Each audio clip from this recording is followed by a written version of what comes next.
two ways to bring down your energy cost. One is installing the radiator reflector.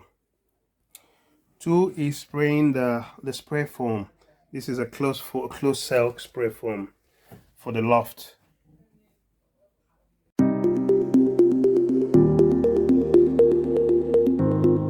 Hello viewers, today I'm going to tell you about measures I'm taking to save energy and cut my energy costs by a lot. Right now my bill has increased by at least 100%. Last year I used to pay about 120 pounds every month for gas and electric, and then this year I've started paying I'm paying now 279 pounds every month for gas and electric, and this is too much and unacceptable. So I've started finding ways to cut costs.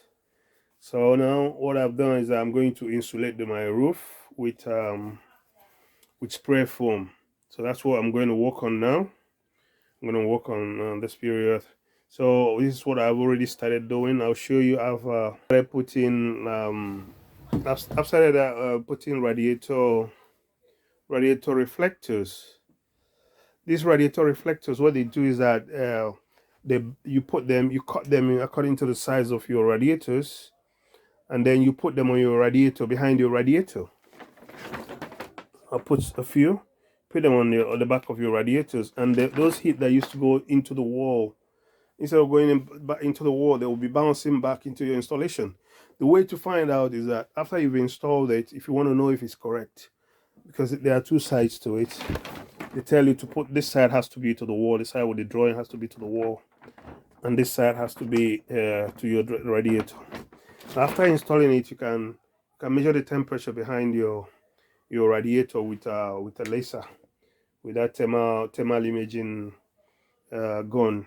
You can measure the temperature, and you see the difference between the temperature in the room and the temperature behind the wall. So the second measures I'm taking is that I'm going to use spray foam to insulate the roof above the loft. So this spray foam, you have to at least get an inch. This is a closed cell spray foam, which has part A and part B.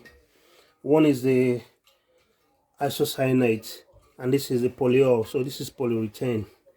This is polyurethane closed cell spray foam.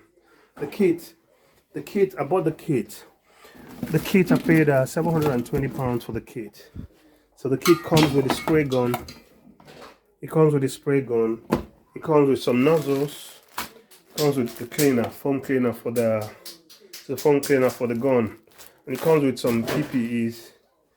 So we're gonna go up the roof. We're gonna go up the loft, and then I will show you exactly what I'm doing. But I think we'll go up the loft now. So now we go up the loft to have a look at the loft and see where we have to do the work. So as you can see, this is an old building, and we're going to be spraying it on this roof, under the roof. And this is going to, because it's a closed cell foam, it's going to help to strengthen the structure of this roof, and it's going to be vapor proof, air proof, and it's going to make my house warmer in winter, conserve the heat. And right now we're in summer, and today there's heat wave, and this place is terribly hot that I don't even want to go up there because it's very, very hot. But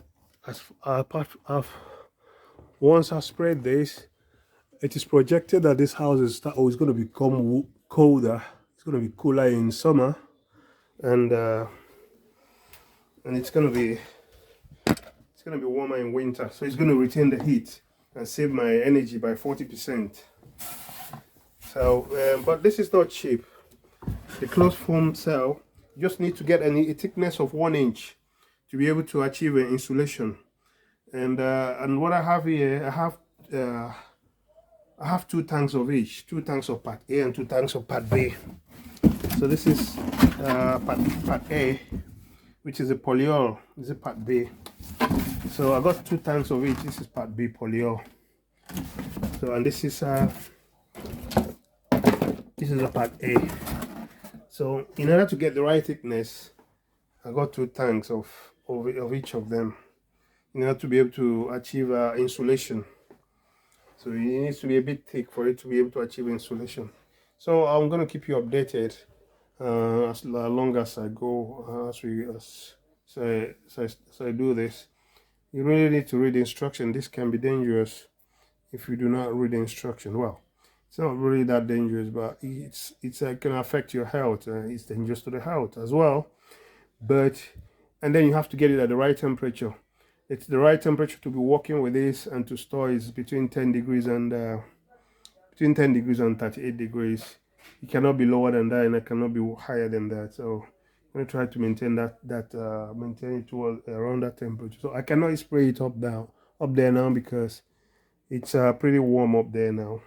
So with that and the heat reflectors, I hope to be able to bring down my energy cost.